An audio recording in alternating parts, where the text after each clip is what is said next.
ఎన్టీఆర్ అంటే నీ ఎన్టీఆర్ అనేది నీకో ప్రపంచం, నీ ప్రపంచంలోంచి బయటికి తీసుకొని 10 మందికి అది కనపడాలి. అది సేవ అయినా, ఎంటర్టైన్మెంట్ అయినా, హీరో గారికి చేసే మంచి పనులు ఏమైనా. సో అలా రావాలి అనే దాంట్లో పెట్టాం సార్. నేను అదే అంటున్నా, పేరుకే మెచ్చి ఇనిషియల్ గా కనెక్ట్ అయ్యి మన కంటెంట్ నచ్చి ఫాలో అవుతున్నారు. మీకు ఇంకోటి చెప్తాను సార్, హీరో గారి నుంచి ఇందాక స్టేట్మెంట్ పడిందని ఎవరో వేశారు. అసలు నిజంగా అది హీరో గారి నుంచి పడిందో కూడా నాకు తెలియదు సార్. కింద అక్కడ ఎన్టీఆర్ గారి సిగ్నేచర్ కూడా లేదు. ఆ statement from mister NTR office అంటారు. ఈ మిస్టర్ ఎన్టీ నేను కూడా వదులుతాను sir, statement from so called leaders. అది ఎంతవరకు ఆథెంటిసిటీలో నాకు తెలియదు. ఎన్టీఆర్ ఏం నాకు ఫోన్ చేసి నిజంగా హీరో గారు ఏం చేసి నువ్వు ఆపేరా అనలేదు. హీరో గారు నిజంగా కలిసి ఆపేరా అంటే మా పనులు మేము చేసుకుంటాం సార్. ఎందుకంటే మేము ఇంత పెద్ద రిటర్న్ గిఫ్ట్ ఎక్స్పెక్ట్ చేయలేదు సార్. మేము 6 సంవత్సరాల నుంచి కష్టపడి గ్రౌండ్ లో సార్ ఒకటే సార్, 40,000 మంది వాలంటీర్లు అవమానించినట్టు సార్ ఎన్టీఆర్ ఇది ఒక్కటే చెప్తాను.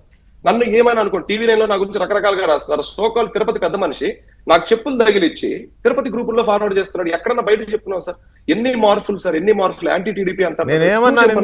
నేనేమన్నాను, వైసీపీ అనుకూల మీడియాలో మీ విషయం అందుకే అన్నాను నేను సార్. నాకు తెలుగుదేశం పార్టీ అఫీషియల్ గుర్తింపు కార్డు ఉంది. ఒకప్పుడు నేను తెలుగుదేశం పార్టీ కోసం క్షేత్రస్థాయిలో పనిచేశాను.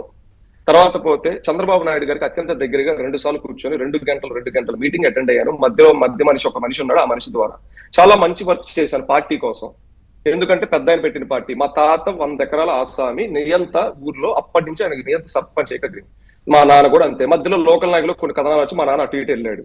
అది మాకు కూడా నచ్చక మేము వాటికి దూరంగా ఉండి మేము చెన్నై వచ్చేసాం. అప్పటి నుంచి మా కుటుంబం కూడా ఇక్కడే ఉంటాం సార్. ఇంకిక్కడ నేను ఏం సార్, నన్ను వైసీపీ అంటారు లేదా పేటీఎం అంటారు సార్. ఒక్కొక్కరికి ఒక పార్టీ ఉంటుంది సార్. మా హీరోనే మీకు టీవీ నైన్లోనే ఎక్కడో చెప్పారు సార్ ఒకసారి, నా అభిమాని టీఆర్ఎస్ అభిమాని అవ్వచ్చు, కాంగ్రెస్ అభిమాని అవ్వచ్చు. ఇక్కడ ఏంటి సార్, కోర్ కమిటీలో అభిమానే కదా. ఆయన పార్టీతో, ఆయన కులంతో, ఆయన రాష్ట్రంతో, ప్రాంతంతో సంబంధం ఏంటి అసలు? అభిమాని అంతే. అభిమానే. మరి ఎందుకు సార్ ఈ రుద్దుడు? వాళ్ళు అంటున్నాం, వీళ్ళు ఎవరిని అవమానిస్తున్నాం. సో ఏం చేయబోతున్నారు మొత్తానికి? ఇప్పుడు రేపు 18 నాడేమో మరి అక్కడ సిచ్యువేషన్ అలా ఉంది, వీళ్ళేమో ఇలా లెటర్ రిలీజ్ చేశారు. ఏంటి మీ నెక్స్ట్ యాక్షన్ ఏంటి? సార్ మేమైతే stick to the plan sir. ఎందుకంటే మేము తప్పు చేయలేదు. ఒకవేళ నిజంగా వీటికి ఏదైనా కాన్సిక్వెన్సెస్ ఎదురైతే దాన్ని లీగల్ గానే మేము ఫైట్ చేస్తాం. ఎందుకంటే మేము ఆ పేరు పోయే పని ఎప్పుడు చేయలేదు సార్. ఇప్పుడు మేము వెనక్కి తగ్గాల్సిన అవసరం ఉంది సార్. సరే మా ఎజెండా తప్పు అనుకుంటే మేము మీటింగ్ ఆపాలి. మా ఎజెండా రైట్. మేము మీటింగ్ ఎందుకు ఆపాలి? ఎన్ని పత్రికలు వస్తే ఆపాలి? ఆ స్టేట్మెంట్ ఫ్రమ్ ఎన్టీఆర్ అని వేసిన దానికి ఎందుకు ఆపాలి చెప్పండి? ఇలాంటి 100 వస్తే నేను 100 ఇస్తాను. ఇలాంటివన్నీ ఎందుకు ఆపాలి? ఎందుకంటే మా ఎజెండా క్లియర్.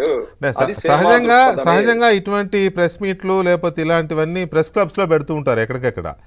మీరు తాజ్ని ఎందుకు ఎంచుకున్నారు అంటే కొంచెం రిచ్ ఇది కనబడుతుంది కదా. అది నాకెవరో చెప్పారు, ఆ రోజు మీడియాని పిలిచారు, పెద్దగా ఉంటుంది, చాలా సూపర్ ప్రెస్ మీటు, ఏదో కాక్టైల్ పార్టీలని అదని ఇదని చెప్పారు. నో మాట నేను కొంచెం డీప్ గా వెళ్తే నాతో చెప్పిన మాట ఏంటంటే, ఇట్లా చెప్పారు వాళ్ళు, మీ పేరే చెప్పారు, కాకపోతే మీ పేరు నాకు రూపేష్ అని చెప్పారు, సాయి రూపన్ తర్వాత మీరు కరెక్ట్ చేశారనుకోండి. ఇట్లా ఆ రోజు కాక్టైల్ పార్టీస్ అని అదని ఇదని భారీ ఎత్తున డిన్నర్ అని ఇదంతా చెప్తున్నారు సార్ అని చెప్పారు. మీరు తాజ్ని ఎందుకు ఎంచుకున్నారు ప్రెస్ క్లబ్ కాకుండా?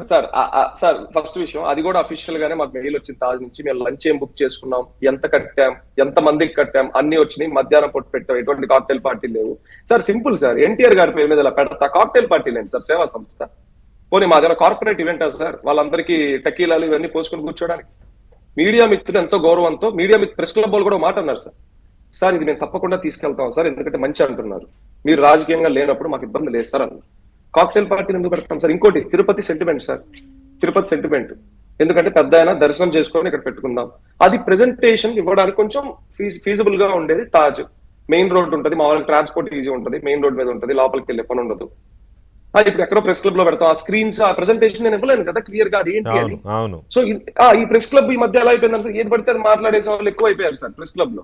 ఇప్పుడు మేము ఇంత పెద్ద ప్రోగ్రామ్, ఇంత జైగాంటిక్ ప్రోగ్రామ్ ని అభిప్రాయం ఉందనుకుంటా. మరి అదే కదా సార్, ఇప్పుడు చూస్తున్నాం, మన కళ్ళ మీద మనం చూస్తున్నాం కదా సార్ ఏం జరుగుతుందో. అన్ని ప్రెస్ క్లబ్ అలా ఉండవు కానీ సరే ఓకే. ఎనీవే చూద్దాం మరి మీకు ఇవన్నీ జరిగిన తర్వాత మీ యాక్టివిటీస్ ఎలా ఉంటాయో. ఎనీవే మీకు సర్వీస్ మోటో ఉన్నప్పుడు దాన్ని ఎవరు ఆపలేరు. సర్వీస్ మోటో మంచి హృదయంతో మంచి సంకల్పంతో మొదలు పెడితే ఎవరు ఆపలేరు. చిన్న చిన్న హడ్డిల్స్ రావచ్చు, చూద్దాం. ఈ షో ద్వారా జూనియర్ ఎన్టీఆర్ దృష్టికి వెళ్ళి ఆయన తన మనుషులతో మిమ్మల్ని కాంటాక్ట్ చేయించి చేస్తారని will hope. Right, all the best సాయిరు.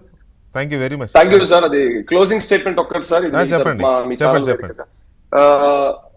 మా ఎన్టీఆర్ గారికి మా దైవం నందమూరి తారక రామారావు గారికి కోరేది ఒకటే, అన్న ఇది రా ఎన్టీఆర్ అంటే 6 అక్షరాలు కాదు, ఇది కొన్ని వేల మంది కష్టపడే ఒక ప్లాట్ఫామ్. దీంట్లో ఎటువంటి పొలిటికల్ ఉద్దేశాలు లేవు, ఫండ్స్ కలెక్ట్ చేయట్లేదు. ఏది నిరూపించినా నేను ఇక్కడ మొత్తం క్లోజ్ చేసుకొని వెళ్ళిపోతాను. ఒక్కటి ప్రూవ్ చేసిన నేను తప్పు చేశానని ఈ సోకాల్ పీపుల్. శ్యామ్ మ్యాటర్ అని ఒక్కటి చెప్పాలి.